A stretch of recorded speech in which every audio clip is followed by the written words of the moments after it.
नमस्कार दोस्तों, स्वागत है आप सभी का हमारे इस YouTube चैनल गुड्डू की गाइड में। आज हम बात करेंगे बीपीएससी टीआरई 4.1 में पीआरटी यानी 1 to 5 शिक्षक भर्ती जो होने वाला है उसकी तैयारी हमें कैसे करनी चाहिए ताकि एक बार में हम उसे क्रैक कर सके।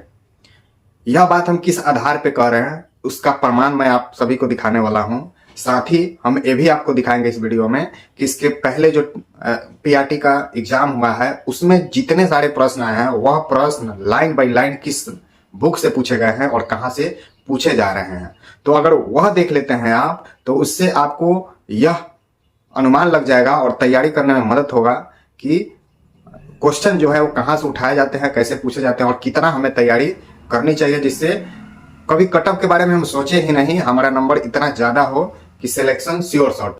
इसके पहले आपको एक और बात बतानी है कि इस चैनल को बनाए हुए हमको लगभग 15 से 18 दिन हुए और लगभग 400 सब्सक्राइबर हैं और मैंने जीएस से संबंधित, जीएस में कैसे नंबर बढ़ाए इससे संबंधित एक पूरा स्ट्रेटेजी प्लान करके वीडियो मैंने बनाया है और उस वीडियो को लगभग अभी 2000 प्लस लोगों ने देखा है, उस पर अपने फीडबैक दिया है। तो आप लोग अगर उस वीडियो को नहीं देखे हैं तो जरूर जाकर देख लीजिए, क्योंकि वह बहुत ज्यादा लोगों के द्वारा पसंद किया जा रहा है वीडियो। तो हो सकता है कि आपके भी अगर जीएस में मार्क्स कम आ रहे हो तो वह वीडियो आपके लिए बहुत ज्यादा लाभदायक। अगर आप हमारे चैनल पर नए हैं तो हमारे चैनल को सब्सक्राइब जरूर कर लीजिएगा, क्योंकि हम ऑथेंसिटी के साथ आपको वैसा फैक्ट प्रोवाइड कराते हैं जो शायद आपको किसी और चैनल पर ही, कुछ ही चैनल पर देखने को मिलते होंगे। इसलिए आप इस चैनल को जरूर सब्सक्राइब कर लीजिए, जिससे आने वाले दिनों में आपको बहुत ज्यादा लाभ होने वाला है। यह बात अभी हम कह रहे हैं, बाद में यह बात आप लोग खुद महसूस कीजिएगा। तो चलिए बात करते हैं पीआरटी को लेकर। तो पीआरटी को लेकर बात करते हैं, कहां से प्रश्न पूछे गए हैं उसको दिखाने के पहले हम थोड़ा सा आपको इसके सिलेबस के बारे में चर्चा कर देना चाहते हैं कि पीआरटी के लिए जो एग्जाम होता है उसमें कुल प्रश्नों की बात करें तो 150 प्रश्न होते हैं, लेकिन 30 प्रश्न उसमें आपको लैंग्वेज के होते हैं और 30 प्रश्न लैंग्वेज का छाड़ दीजिए तो 120 प्रश्न जो होते हैं जिस पर आपकी मेरिट तैयार होती है। उस 120 प्रश्न में लगभग आपको 7 से 8 सब्जेक्ट से प्रश्न पूछे जाते हैं। वह सब्जेक्ट कौन कौन होते हैं और उस सब्जेक्ट से प्रश्नों की संख्या कितनी होती है तो आप लोग को हम स्क्रीन पर भी लगा देंगे, देख लीजिएगा। ऐसे मैं बता देता हूं कि ज्योग्राफी और ईवीएस दोनों प्लस करके अगर चले तो 30 से 31 प्रश्न आपको पूछा जाता है। साथ ही बात करें हिस्ट्री का तो हिस्ट्री आपको लगभग 16 से 18 प्रश्न हिस्ट्री के पूछे जाते हैं और हिस्ट्री में कहां से पूछे जाते हैं तो सिर्फ मॉडर्न हिस्ट्री से पूछे जाते हैं। मैं सब बताऊंगा कि आखिर ज्योग्राफी की तैयारी आप कैसे कर सकते हैं, हिस्ट्री की तैयारी कैसे कर सकते हैं। इस सारे सब्जेक्ट का मैं एकदम सटीक रणनीति आपको बताऊंगा, उतना आप कर लीजिएगा तो यकीन रखिए कि सिलेक्शन तो होगा ही। आपका 1 to 50 तक बात करें उसमें भी आप अपना रैंक लाने में सफल हो पाइएगा। पॉलिटी की बात करें तो पॉलिटी में लगभग 8 से 10 प्रश्न पूछे जाते हैं। गणित की बात करें तो गणित में वही 13 से 15 प्रश्न पूछे जाते हैं। रीजनिंग की बात करें तो रीजनिंग में उसी प्रकार से 12 से 15 प्रश्न आपको रीजनिंग में भी पूछे जाते हैं और करेंट अफेयर में 10 से 12 प्रश्न पूछे जाते हैं। कभी कभी तो इसकी संख्या बढ़ भी जाती है, 16-17 तक इसका संख्या चला जाता है करेंट में। उसके बाद बात करें साइंस में तो साइंस में मैक्सिमम संख्या पूछा जाता है, लगभग 20-21 के करीब में साइंस के से संबंधित प्रश्नों की संख्या होती है और बाकी कुछ मिसलेनियस प्रश्न होते हैं जो आपको पूछे जाते हैं। चलिए पहले हम आपको अब दिखा देते हैं कि प्रश्न जो पूछे गए हैं पीआरटी में वह कहां कहां किस बुक से आया है, वह आप देख लीजिए। फिर हम रणनीति पर चर्चा करेंगे कि कौन सा सब्जेक्ट कहां से आपको पढ़ना चाहिए, ताकि आपको एक ट्रस्ट बिल्ड हो सके कि हम जो बात बता रहे हैं सिर्फ हवा में बात नहीं बता रहे हैं, उसका प्रमाण भी आपको दे रहे हैं। चलिए देख लेते हैं प्रश्न। आपके सामने स्क्रीन पर एक प्रश्न शो हो रहा होगा। एक प्रश्न आया था पीआरटी में, आपको बता दे, 1 मिनट समय दीजिए हमें। हाँ, अगर सबसे पहले बात करें हिस्ट्री की तो हिस्ट्री में एक प्रश्न था 1885 में भारतीय राष्ट्रीय कांग्रेस की स्थापना किसने की थी। यह आपका प्रश्न स्क्रीन पे शो हो रहा होगा और इसका आंसर कहां से मिलता है तो आपका एक पुस्तक आता है महेश कुमार बर्नवाल का सार संग्रह, एनसीईआरटी सार संग्रह।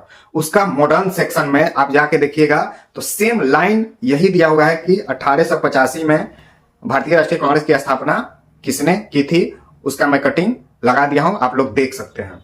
सेकंड प्रश्न, अभी हम सिर्फ प्रश्न और उसका प्रमाण लगा रहे हैं, आप देखते चलिए। सेकंड प्रश्न है आपको, निम्न में से किस संविधान संशोधन ने भारत न्यायपालिका को संसद के अधीन बना दिया।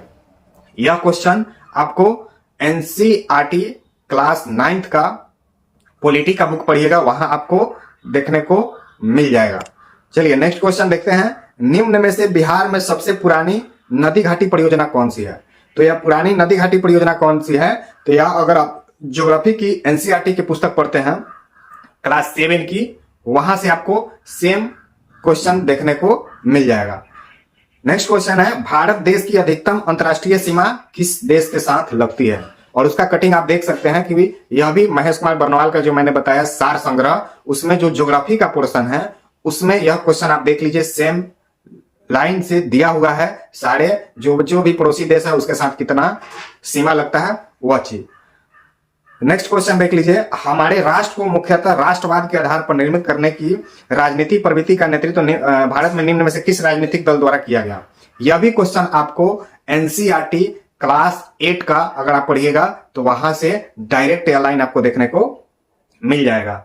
एक यह क्वेश्चन है, बिहार में वहाबियों की गतिविधि का मुख्य केंद्र कौन था?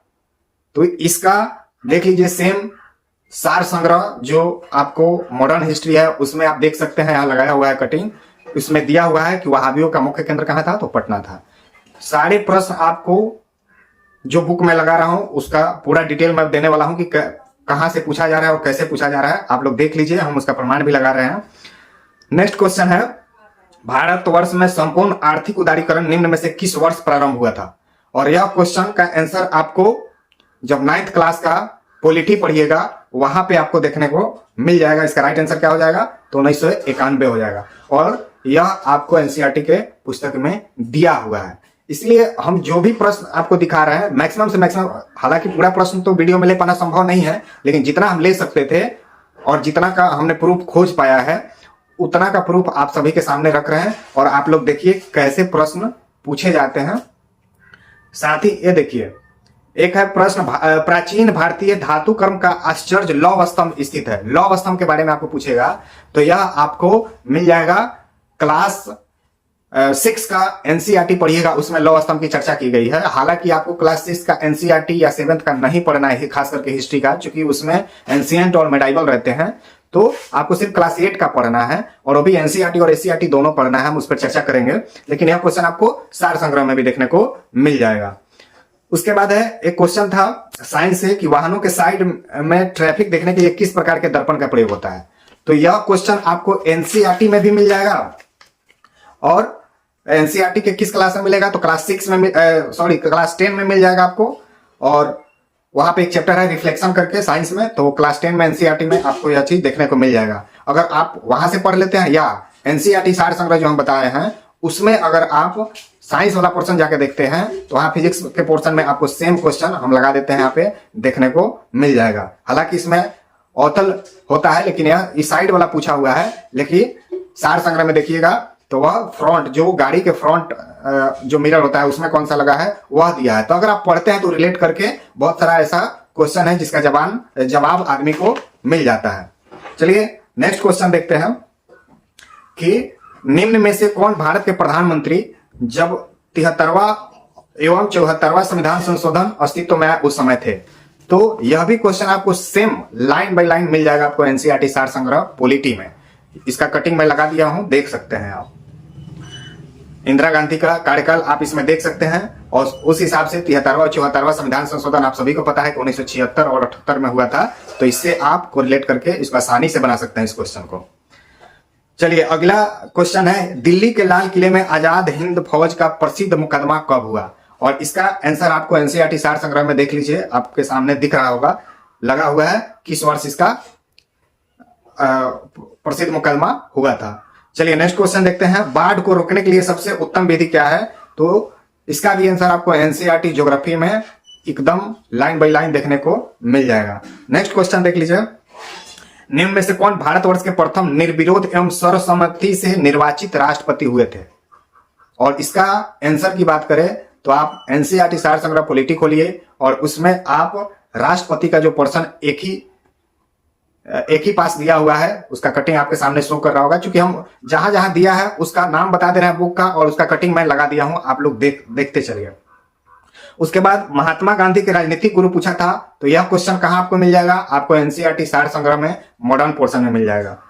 आपको नेक्स्ट क्वेश्चन है कि बंगाल के विभाजन को किसके कार्यकाल में वापस लिया गया था। ये भी क्वेश्चन आपको एनसीईआरटी सार संग्रह महेश कुमार बर्नवाल में मिल जाएगा। और मैं एक चीज बता देता हूं, कोई मेरा प्रमोशनल वीडियो नहीं है, हमने मेहनत करके खोजा है कि किस पुस्तक में, किस बुक में मैक्सिमम से मैक्सिमम सारे क्वेश्चन मिल जा रहे हैं, उस तरह से हम आप लोग के सामने इसलिए यह बुक रिफर कर रहे हैं। चूंकि अगर आप यह पढ़ते हैं तो बहुत ज्यादा लाभ होने वाला है। और हमारा अंतिम उद्देश्य यही है कि हमारे जितने भी भाई हैं, जितने भी बहन हैं जो स्ट्रगल कर रहे हैं जॉब के लिए, शिक्षक बहाली के लिए, उनको एक सटीक मार्गदर्शन मिल पाए जिससे वह इससे ज्यादा से ज्यादा लाभ ले सके।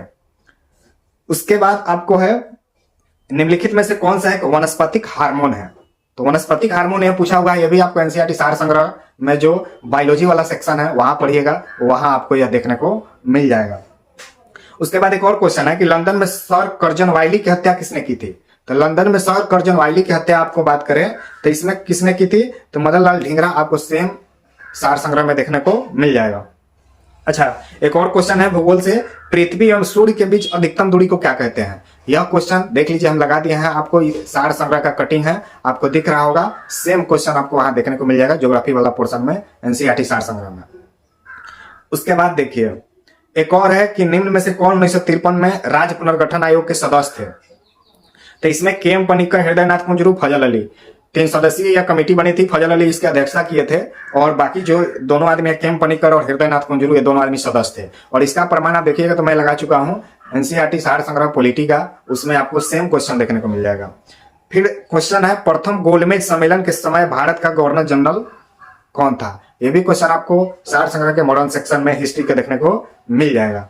तो इतने सारे प्रश्न आपको थे और मैं इतने सारे प्रश्न ही टेकअप कर पाया। अभी बहुत सारे प्रश्नों को एनालिसिस करने के बाद आप देखिएगा कि सभी प्रश्न आपको कुछ लिमिटेड बुक से ही पूछे जाते हैं और स्टैंडर्ड बुक से ही पूछे जाते हैं। बहुत लोग कहते हैं कि बहुत सारा रिसोर्स रखो, बहुत सारा रिसोर्स रखो जिससे ज्यादा से ज्यादा लाभ हो सके। हम ऐसा नहीं मानते हैं, क्योंकि हम भी एग्जाम दिए हैं, हमें भी इस चीज का अनुभव है कि बहुत ज्यादा सोर्स पढ़ने से इंसान कंफ्यूज हो जाता है और कंफ्यूज हो जाता है तो नतीजा यह होता है कि आता हुआ क्वेश्चन भी एग्जामिनेशन हॉल में गलत हो जाता है और वह क्वेश्चन गलत होता है तो बाहर आकर बहुत ज्यादा अफसोस होता है। तो चलिए, हमने प्रमाण दे दिया, अब बात करते हैं कि कौन सा सब्जेक्ट कहां से पढ़ते हैं। बात करें सबसे पहले ज्योग्राफी के लिए, तो ज्योग्राफी आप कहां से पढ़ सकते हैं। तो सबसे पहले आपको हम 2 बुक रिफर करेंगे। यह 2 बुक तो आपको लेना ही है हर हाल में। एक बुक है आपको लूसेंट, दूसरा बुक है आपको एनसीईआरटी सार संग्रह महेश कुमार बर्नवाल का जो नया वाला एडिशन आता है वह आपको ले लेना है। 2024 वाला जो एडिशन आता है वह दोनों का आपको फोटो इस शो हो रहा होगा इस वीडियो में, उसको ले लेना है। साथ ही आपको एनसीईआरटी पुस्तक से भी पढ़ना होगा। तो चलिए बताते हैं, ज्योग्राफी और ईवीएस के लिए आप 6 to 10 तक का अगर आप ज्योग्राफी कर लेते हैं तो यकीन मानिए कि आपका एनसीईआरटी से जो भी प्रश्न पूछा जाएगा ज्योग्राफी सेक्शन में या ईवीएस से, वह प्रश्न आपका नहीं छूटेगा। जैसे खाद्य श्रृंखला इस सबसे संबंधित अगर प्रश्न होते हैं, यह भी प्रश्न आपको एनसीईआरटी से ही पूछे जाते हैं, तो यह सभी प्रश्न आपको वहां से टिकअप हो जाएंगे। हालांकि खाद्य श्रृंखला आपको ईवीएस में भी देखने को मिल जाता है और साइंस में भी देखने को मिल जाता है। वही बात करें हिस्ट्री कहां से पढ़िएगा, तो हिस्ट्री आपको पूरा क्लास का नहीं पढ़ना है, यानी कहने का मतलब 6 to 10 नहीं पढ़ना है। आपको सिर्फ 8 क्लास का एनसीईआरटी और एससीईआरटी दोनों, क्योंकि 8 क्लास में सिर्फ मॉडर्न होते हैं, तो 8 क्लास का एनसीईआरटी और एससीईआरटी दोनों आपको पढ़ना है। साथ ही 10 क्लास में एक भारत में राष्ट्रवाद चैप्टर है एससीईआरटी का, वहां से आप उसको पढ़ लीजिएगा, आपका बहुत ज्यादा कवर हो जाएगा। मैक्सिमम क्वेश्चन आप एनसीईआरटी से आने वाला वहां से अटेंड कर लीजिएगा। बाकी एडिशनल के लिए बात करें तो हमने आपको सार संग्रह बताया है।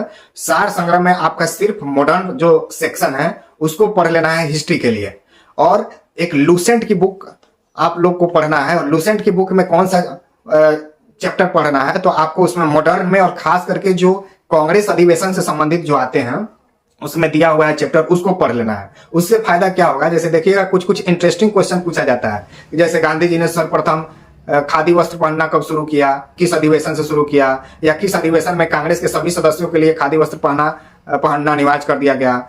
इस तरह के तरीके से जो कुछ प्रश्न है और डायरेक्ट आपको लूसेंट से जो उसका कांग्रेस अधिवेशन से संबंधित तथ्य दिए गए वहां से आपको एकदम देखने को मिल जाएगा लाइन बाय लाइन, तो आप वहां से मॉडर्न का पोर्शन कंप्लीट कर लीजिएगा। ज्योग्राफी का मैंने बता दिया कि एनसीईआरटी 6 to 10 तक पढ़ लीजिएगा, उससे आपका कवर हो जाएगा। और आपके पास एक्स्ट्रा अगर समय बचता है तो आप जो सार संग्रह लीजिएगा, उसमें ज्योग्राफी का पोर्शन होता है, उसमें सिर्फ भारत वाला पोर्शन आप पढ़ लीजिएगा, बहुत ज्यादा आपके लिए लाभदायक होगा। बात करते हैं पॉलिटी की, तो पॉलिटी में बहुत ज्यादा आपको अनुच्छेद वगैरह रटने की जरूरत नहीं है। पॉलिटी में आपको सार संग्रह जो लीजिएगा उसमें मुश्किल से 50 से 55 पेज में पूरा पॉलिटी खत्म कर दिया है एनसीईआरटी सार संग्रह, उसको आप पढ़ लीजिए, वहां से आपका काम हो जाएगा। और बात करें कुछ अनुच्छेद का, तो 1 से लेकर और 360 तक 60 तक, 1 से लेकर 60 तक अनुच्छेद आप पढ़ लीजिएगा, जिसमें आपको मौलिक अधिकार भी आ जाएगा और मौलिक अधिकार के बाद आपको राज्य के नीति निर्देशक तत्व भी आ जाएंगे। तो यह चीज आप वहां से पढ़ लीजिएगा, जिससे इससे संबंधित अगर आपको प्रश्न पूछा जाए तो वह आपसे नहीं छूटे। लिमिटेड ही कुछ अनुच्छेद पढ़ने होते हैं, जैसे मौलिक अधिकार से संबंधित, राज्य के नीति निर्देशक से संबंधित, एक वित्त आयोग का अनुच्छेद पढ़ लीजिएगा, राष्ट्रपति जो शासन लगता है उसका, तो ये सब आपको मिल जाएगा जो हम बता दिए हैं, 352, 356 और 360। ये सब अनुच्छेद सिलेक्टिव कुछ अनुच्छेद है, उसको पढ़ लीजिएगा तो आपका काम हो जाएगा। बात करें मैथ का, तो मैथ कहां से पढ़िएगा, तो देखिए मैथ में ऐसा नहीं है कि बहुत ज्यादा आप उसका एक एक्स्ट्रा कोर्स ले लीजिए और उसको तैयारी करने लगे, ऐसी बात नहीं है, आपका बहुत ज्यादा उससे लॉस हो सकता है। आप मैथ के लिए क्या कीजिए कि प्रीवियस ईयर जो क्वेश्चन पूछे गए हैं अभी तक बीपीएससी के, वो चाहे प्री का हो वहां से भी आप देख सकते हैं, और नहीं तो शिक्षक बहाली में ही जितने प्रश्न पूछे गए हैं गणित से संबंधित खास करके, उसको सिर्फ अपने से सॉल्व कर लीजिए। और खुद से अगर सॉल्व नहीं होता है तो कोई चैनल को विजिट कर लीजिए जहां से उसको सॉल्व कराया गया हो, और वहां से सिर्फ उतना प्रैक्टिस अगर आप बनाए रखते हैं तो आपका मैथ आसानी से बन जाएगा।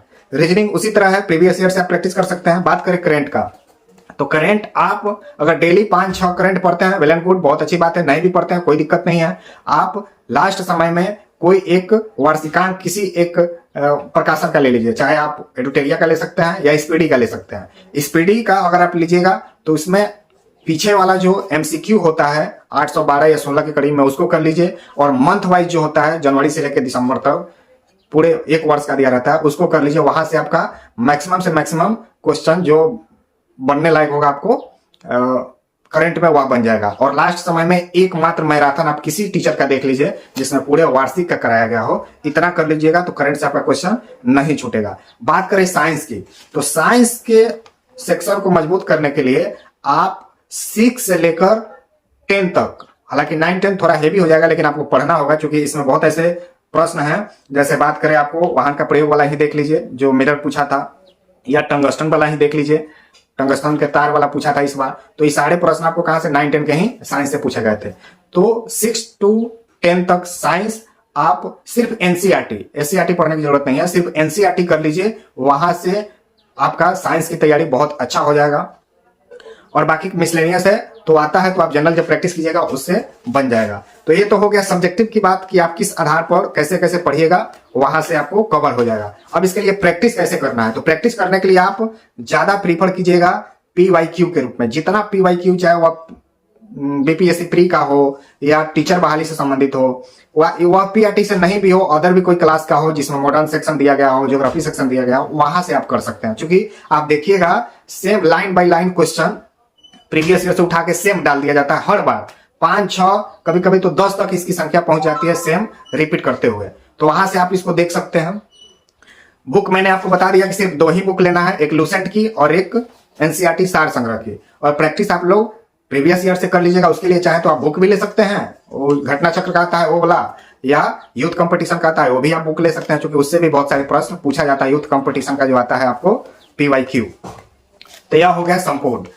हमारे चैनल से अगर आप जीएस की तैयारी करना चाहते हैं, या जीएस में जैसे हम हिस्ट्री और ज्योग्राफी, हिस्ट्री में मॉडर्न सेक्शन, ज्योग्राफी, करेंट भी आने वाले दिनों में हम एमसीक्यू के फॉर्म में स्टार्ट करने वाले हैं। तो इस चैनल पर हम एमसीक्यू का ज्यादा प्रैक्टिस कराते हैं जो प्रीवियस ईयर में पूछा गया है। और आने वाले दिनों में, चूंकि आप सब्सक्राइब नहीं किया तो सब्सक्राइब करके रखिए, हम जितना पीवाईक्यू टीचर में टीआरई में पूछा गया उस सारे का सॉल्यूशन कराने वाले हैं। साथ ही आपको अदर एग्जाम में भी जो पूछे जाते हैं, जिसकी पॉसिबिलिटी है कि इस एग्जाम में सेम पीवाईक्यू के रूप में पूछ दिया जाए, उस सारे प्रश्नों को इस चैनल पर आपको देखने को मिलेगा। तो सब्सक्राइब करके बने रहिए, बहुत जल्द उस सभी वीडियो का आपको लाभ मिलने वाला है। और इतना अगर कर लेते हैं तो यकीन रखिए कि आपका पीआरटी में सिलेक्शन तो होगा ही, मार्क्स रैंक की बात करें तो रैंक भी बहुत अच्छा खासा आप ला पाइएगा, बशर्ते ईमानदारी से अगर मेहनत कीजिएगा तो। फिर मिलते हैं आगे वाले नेक्स्ट वीडियो में। चूंकि आने वाला नेक्स्ट वीडियो हमारा अब सब्जेक्ट से संबंधित होगा। जैसे कोई 6 to 8 या 9 10 की तैयारी करते हैं तो उनके सब्जेक्ट से संबंधित मैं फिर स्ट्रेटेजी वीडियो लाने वाला हूं कि उसकी तैयारी वह कैसे कर सकते हैं। तो आप लोग जुड़े रहिए, उसका भी वीडियो बहुत जल्द आने वाला है।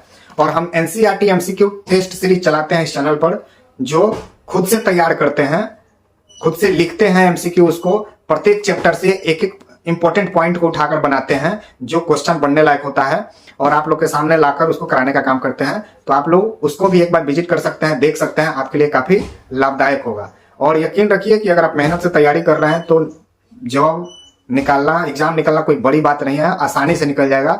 मोटिवेटेड रहिए, टीआरई 4 आपका बहुत जल्द आने वाला है। और जैसे टीआरई 4 का एडवर्टाइजमेंट पास होगा, आपको ज्यादा समय नहीं देगा तैयारी करने का। एग्जाम जैसे फॉर्म कंप्लीट कराएगा भरवाना, फिर एग्जाम जस्ट ले लेगा, क्योंकि सामने आपको इलेक्शन भी है। तो इसलिए आप लोग अगर कोई पहले से तैयारी कर रहा है तो उसको ज्यादा लाभ मिल जाएगा। तो इसलिए आप लोग भी अगर तैयारी में नहीं लगे हैं तो लग जाइए, जिससे आपको काफी ज्यादा से ज्यादा फायदा मिल सके।